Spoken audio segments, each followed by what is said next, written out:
অনুরাগের ছোঁয়া ধারাবাহিকের নতুন পর্বে দেখা যায় যে মারা যাওয়ার আগে দীপাকে অর্জুনের হাতে তুলে দিয়ে দীপার বাবা জানিয়ে দিল সে যেন দীপার সারা জীবনের দায়িত্ব নেয়।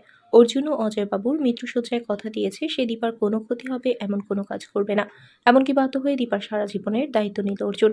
রিইউনিয়নে আসার পরেও মেয়েদের সাথে দেখা করে লাভ করতে পারলো না সূর্য। সোনা ও রূপা তাদের বাবাকে জানিয়ে দিল পচা আন্টি আর তার বেবি যতদিন ওই বাড়িতে থাকবে ততদিন আমরা ওই বাড়িতে যাব না। আমি আর আর তুমিও আসবে না আমাদের সাথে দেখা করতে। দীপা তো সামনেই আসলো না। সূর্য কিছু না বলে বাড়িতে ফিরে আসে। দীপার মনের অবস্থা বুঝতে পেরে অজয়বাবু অসুস্থ হয়ে যায়।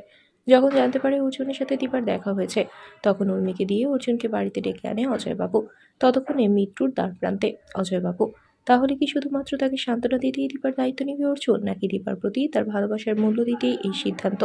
বন্ধুরা, তোমাদের কি মনে হয়? এক্ষুনি একটি লাইক দিয়ে এবং কমেন্ট করে জানিয়ে দাও তোমাদের মতামত।